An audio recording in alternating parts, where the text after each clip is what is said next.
Right, guys, I have had the Neato Vac D7 for just under 6 months now, so I think I've got a pretty good understanding of its pros and cons and whether I think you should get this robot vacuum for your home.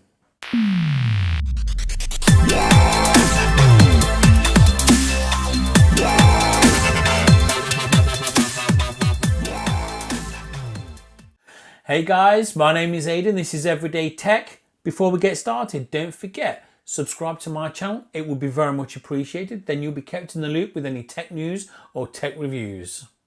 Okay guys, so I have had the Neato Vac D7 since I bought it in the Black Friday sales last year. And I bought it on a bit of a whim. I saw it on sale, I needed a vacuum, and I just thought, hey, you know, I'm going to give a robot vacuum a try. And this was on sale on Amazon in the UK for $3.99, which was half price. Bearing in mind, you can pick one up on Amazon now for around £615. So half price is always a bit optimistic, but $3.99 was still a fantastic price at the time when I got it. And I was doing a bit of research, and what I liked about this particular robot vacuum was its shape. The fact that it had a full bristle roller at the front and not just a mini one that was in the middle of the robot. With it being a D-shaped, it can go into corners, which is always a plus in my books. But is it perfect? Well, before we get into that, we're just going to have a close look at the robot itself, go through some of its features that are on the robot, and I'll tell you things that you need to do if you was to have one to keep it maintained. Okay guys, so this is the vacuum here itself. It's nice, it's compact. Now I do use this quite a lot. I've just given it a bit of a dust, but one of the things you do have to bear in mind that it does get dusty, and you do have to wipe it down once or twice every week or so. But this bit here is there's a little radar under here which spins around and maps the whole area that it's, you know, well, trying to clean. Inside here, you just lift this up. Oh, is he going to beep? He's not going to beep, thankfully. Now, this is the bin. Obviously, mine, I have emptied it, but it does get dirty. And I think once a month, I just give it a bit of a clean out. On the back here is the filter. Now, mine is about due to be changed again, and it will give you notifications in the app of when to change the actual filter. But I do find that they will last longer than the app will say. But you can change this in the app, so you can ask it to send notifications every so many months when to change the app. And I think you can change it like every 2 months, 3 months, but it will depend on how much you use the robot vacuum. If you're using it every day, you will need to change it a lot sooner than somebody that's using it once a week. But just bear that in mind. Now, these are not washable filters. So what you have to do is you just have to clean the front. You can take it outside, shake it off, get rid of some of the dust, and it will last a little bit longer. But you do have to buy replacement filters for it. Now, you can buy the ones from Neato, but you get a pack of, I don't know, like 4, and it's like £50. Or you can buy aftermarket ones, and you can probably get like 10 for like £15. But I don't know if they are actually HEPA filters, whether it'll actually filter out a lot of the dust. So it's just something to bear in mind. Also, inside the robot vacuum, it does get quite dusty. So I think, again, once a month I get my little, well, handheld Dyson with its crevice attachment, and I give it a hoover inside as well. It also says in here, it gives you some indication of when you need to change certain things. So here it tells you need to change your filter every 1 to 2 months. For me, I think it's about 5 months. It says every 6 to 8 months, replace the combo spiral brush that's underneath, and every 1 to 2 years to replace the battery. Now, just use your judgment with these. Replace the battery only if you need to. There's no point replacing it if it's still got good charge, because there is just no need to. Same with the brush. When you are inspecting the brush, if it looks good, then don't replace it. If it still works, then don't replace it. It's this filter that you're going to have to keep an eye on. Right. I know, Ricardo, I know. Right, so we're just going to turn him over now and we'll look at the underneath. Again, so he's got two nice big wheels which easily go over the, well, I'm not going to say the biggest of obstacles, but it will still certainly go over any, you know, slightly harsh doorways that you need to get over. The little brush here, it just pops off, it's magnetized. And again, you need to change this every once in a while. I've had this for what, 6 months, still looks good, still sticks, so I'm going to keep with it. But the brush itself, to check the brush and to keep it maintained, you grab it here. It is all indicated. I know it's upside down here, but you grab it at this point here. You pull the plastic cover off. And then this is the brush and it just pops out. That simple. Now it only goes in one way. As you can see, it's got like a hexagon shape there which fits in one side, and then this other side has two clips which fit in one way this way. Now you do get a little crevice tool which you can scoop across here to get rid of any hair. Again, every couple of weeks do take this out, try and clean all the debris off here. It will help to maintain the cleanliness of the robot vacuum, and it will keep it in optimum condition to actually clean the room. So putting that back in, it just pops in like this. Let's have a look. It just goes in like that. And then to put it back in, you have to make sure that these bits hook on here. So you kind of hook it on. Oh. Hook it on, pops in just like that. The brush goes back on. And again, while you've got these bits out, every once in a while, do give it a bit of a clean. Make sure the debris has come off. You've got a little rubber strip here. This could do with a bit of a clean every once in a while. You can use, I mean, you know what I do is I save wet napkins for when I go to a restaurant, and things like that are ideal. You can just use them once and dispose of them if needs be. But he's really good. Again, if I turn this around,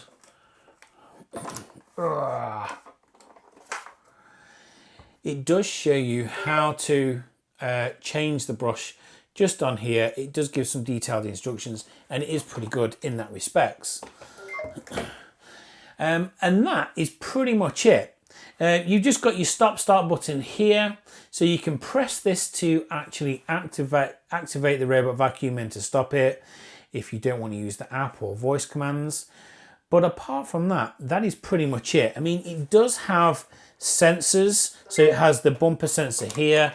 It has like sensors at the side and drop sensors underneath, which again, if you just make sure that they're free from dust, will keep it working in really good condition. Okay guys, so there are some pros and cons with regards to the BotVac D7. Some of the cons are that it doesn't always go right in the corners. Now this will get into corners better than most robot vacuums because most of them are round with a small brush in the middle, so they can't really get in there. With this having such a big brush at the front, it doesn't get perfectly in the corner, so bear that in mind. It's not a bad thing, it's just that some people have unrealistic expectations of exactly what these can do. It isn't going to clean your house perfectly, but it is going to do it better than some of the other robot vacuums on the market. Now, also, it's got a few features such as no-go lines which you can access in the app. So basically you can draw, when it maps your level of your house, so if it's up or down, let's say your ground floor, it will create a map. And you can draw no-go lines where the robot will not go past these lines. Now, obviously you don't actually see them on the floor, you've just drawn them in the map and it knows not to go past those. But if you tell the robot vacuum to activate via the Amazon Alexa speaker or the Google Home app, it ignores those no-go lines. Alexa, stop. She always goes off. So just bear in mind that if you do activate it to clean via a voice assistant, the no-go lines that you have set out will be ignored. It will only adhere to those no-go lines if you've activated it via the machine itself or via the app. So just bear that in mind. But there are plenty of pros to think about when you get in one of these. One of them, it does do a real excellent job when cleaning. I mean, it really is quite fantastic for what it is.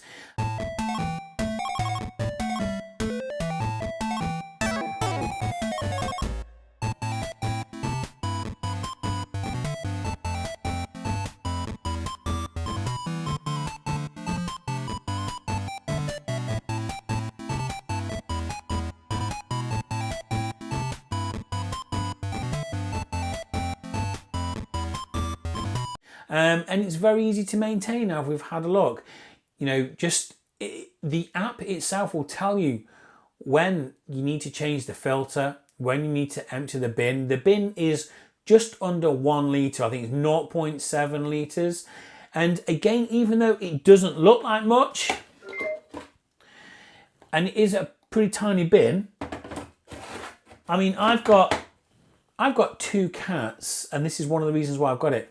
And I can probably leave this and let it go 2-3 times before I need to empty it. And that's downstairs and upstairs. So it's a reasonable size bin. But when it does get full, it will just stop cleaning and it will just, you know, let you know that the bin needs emptying.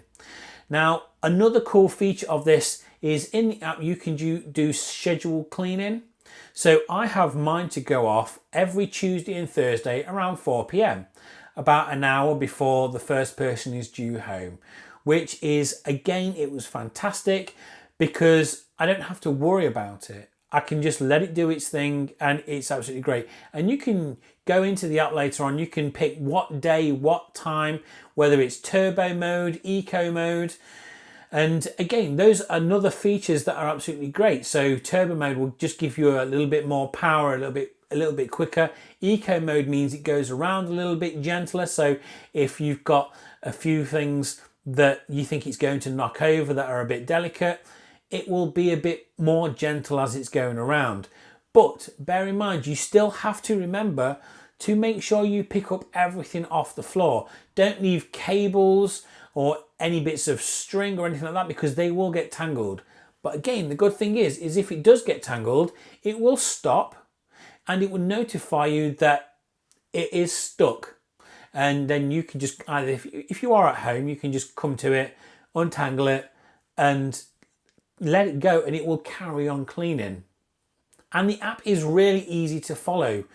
When you register your robot, it's very, very easy. We called ours Ricardo. And it's very, very simple. When you open the app, there's like a play, a stop, and you can dock it using the app. So you can send it back, but you have to wait. On occasion, I've accidentally sent it out to clean and you can't press the dock button on the app to send it back. You have to wait a few minutes while it's cleaning, then you can send it back. I'm not entirely sure why that is, but it's a nice feature, but it doesn't work perfectly. Obviously, the self-docking feature is fantastic. It really is great because you don't have to worry about anything. I can let it clean on a Tuesday, it'll go around, it'll go back, it'll charge.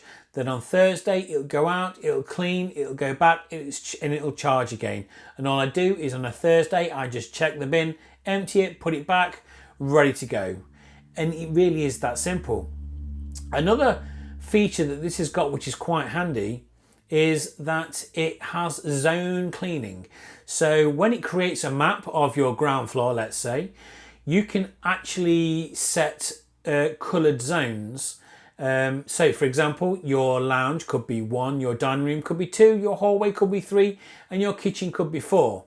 So you could say clean zone 1 at 10 AM, clean zone 2 at 1 PM, clean zone 3 at 3 PM, clean zone 4 at 4 PM. And it will go and clean that zone and return, go and do the other zone and return. But again, that's I think that's one of those features. I don't know how many people would actually use it. I don't use it. I just want it to clean and do everything that it can and go back. Again, on occasion, it has gone out and cleaned and it has missed particular rooms for I don't know what reason. So on occasion, it may miss the kitchen or it may miss the dining room, and it does everything else. It'll clean and then it'll just return to the docking station. But again, it's neither here nor there. It's still fantastic, and I still think it's something that you should definitely consider. But there are alternatives. For example, on the Amazon website, this is the D7. There is also a D6. Now, it looks almost the same, it's slightly different colour, but if you look at the comparisons, there's only 2 real differences between this and the D6. It's Wi-Fi connectivity. This one connects at 2.4 gigahertz and 5 gigahertz, whereas the D6 connects at just at 2.4. It's neither here nor there for most people. The other thing is, the D6 does not have zone cleaning, but like I said a few seconds ago, it's not a big deal. I don't really use it, and I don't think most people will. Apart from that, they're pretty much identical. They both have the same runtime of up to 120 minutes. They both have the 0.7 litre bin. They both have the spiral combo brush, and they both have the mapping technology. So apart from a few, well, 2 features, they are identical, but the D6 is a lot cheaper. So it's just something to bear in mind. And when you are looking for a robot vacuum, compare the specifications and think, well, okay, that one's more, but it does this. But do you really need it? It's definitely something you could bear in mind because I bought this one because it was just so much more affordable than all the others of this kind of caliber. At $3.99, it was an absolute steal, I thought. And would I have one? Again, if I had the chance, yes, I would. I might see if I can get a second one for upstairs so I don't have to carry this one upstairs, because he is absolutely fantastic. And guys, I can honestly say, if you want one, wait for the sales. Don't go out and buy one at full price. Wait for Black Friday. I think they had this one on sale in this spring sale just for $450, which again is still a massive saving, but on Black Friday it was $3.99, and I remember it being $3.99 in another sale previous to that one as well. So you can get them a lot cheaper if you are patient. So guys, have you enjoyed this little video? If you have, I would very much appreciate it if you gave it a like, and if you've really enjoyed it, I would very much appreciate it if you could subscribe to my channel, and then you'll be updated with any tech news or tech news. So guys, I will leave you with this. Have you got the Neato BotVac D7 or any of the Neato BotVacs or any robot vacuum? Let me know below your thoughts on your particular vacuum. Share with the community what pros and cons that you've had. And guys, I shall see you soon. Take care. Bye.